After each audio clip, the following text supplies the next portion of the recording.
Guys, happy Sunday everyone. Domingo karon guys ha. Mayong taog sa dili pa ninyo wala pa may buhaton karong mga orasa. Ay mo kalimot guys sa pagsimba guys ha.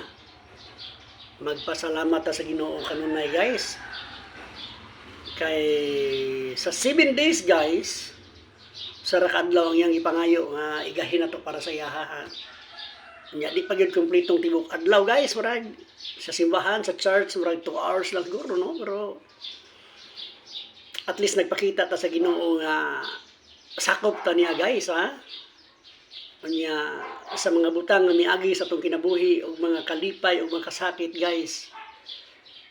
Ang Ginoo guys kanunay nagauban kanato sa panahon sa itong mga kapakyasan sa itong kinabuhi. Naghatag siya kusog. Kalig-on na to guys nga makibatok, makibisog sa kalisod, no? Nya, ay kalimot karon guys, adlaw karon Domingo guys. Musimba ta guys ha. Ay mo katingalan ako guys, mga nakailan ako guys ha. Ay mo katingalan ako nga masig magigayaga mo dang nagpastor ako. Okay lang kung inyo kung tawag ng pastor. So, basta kay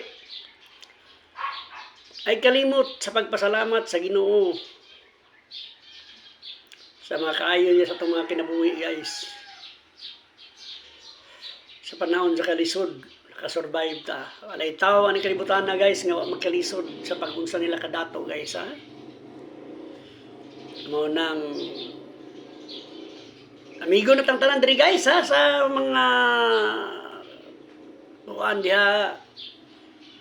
Mga lagad na ta sa Ginoo guys, magpasalamat ta sa Ginoo guys. Kay ang kahimtang karon sa kalibutan, klaro na kayo ang mga pangitabo guys. O na nga kinanglan andam tang matubang sa tag-iyas tanan guys ha. And salamat sa tanan na sa akong mga friends na, akong mga relatives. Salamat guys, Lord, salamat kay Ginoo sa tibuok kinabuhi mo gihatag kanang Lord God. Guys, seek ye first the kingdom of God and His righteousness, and all those things shall be added unto you. Kita-kita tag simbahan guys. Bye-bye!